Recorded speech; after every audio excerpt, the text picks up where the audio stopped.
One India Kannada YouTube ಚಾನಲ್ಗೆ ಸ್ವಾಗತ. ನಾನು ಸಂದೀಪ್.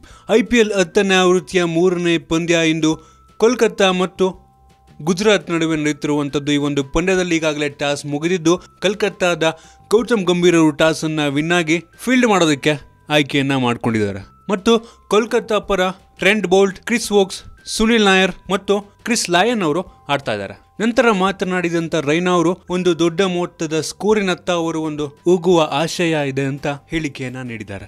ಕಾದು ನೋಡಬೇಕು ಈ ಒಂದು ಪಂದ್ಯದಲ್ಲಿ ಯಾವ ತಂಡ ಎಷ್ಟು ರನ್ನ ಬಾರಿಸುತ್ತೆ ಮತ್ತು ಯಾವ ತಂಡ ಒಂದು ಜಯವನ್ನ ಗಳಿಸುತ್ತೆ ಅಂತ. ನಮ್ಮ ಪ್ರಕಾರ ಅಂತೂ ಟಾಸ್ ಗೆದ್ದ ತಂಡನೇ ಜಯಗಳಿಸುವುದು ಬಹುತೇಕ ಖಚಿತ ಅಂತಾನೆ ಹೇಳ್ಬೋದು. ಈ ಒಂದು ಪಿಚ್ ಚೇಸ್ ಮಾಡೋದಕ್ಕೆ ತುಂಬಾ ಈಸಿ ಆಗಿರೋದ್ರಿಂದ ಕೋಲ್ಕತ್ತಾ ಗೆಲ್ಲುವ ಸಾಧ್ಯತೆ ಹೆಚ್ಚು ಅಂತಾನೆ ಹೇಳ್ಬೋದು. ನಿಮ್ಗೆ ಅನ್ಸುತ್ತೆ ಯಾವ ತಂಡ ಈ ಒಂದು ಪಂದ್ಯವನ್ನ ಜಯಗಳಿಸುತ್ತೆ? ಇದ್ರ ಬಗ್ಗೆ ಕೆಳಗಡೆ ಕಾಮೆಂಟ್ ಅಲ್ಲಿ ತಿಳಿಸಿ. ನಿಮ್ಗೆ ಏನಾದರೂ ವಿಡಿಯೋ ಇಷ್ಟ ಆಗಿದ್ರೆ ಲೈಕ್ ಮಾಡಿ, ಶೇರ್ ಮಾಡಿ. ಇದೇ ರೀತಿ ನಮ್ಮ ಬೇರೆ ಬೇರೆ ವಿಡಿಯೋಗಳಿಗೆ ಒನ್ ಇಂಡಿಯಾ ಕನ್ನಡ ಯೂಟ್ಯೂಬ್ ಚಾನಲ್ಗೆ ಸಬ್ಸ್ಕ್ರೈಬ್ ಮಾಡಿ. ಧನ್ಯವಾದ.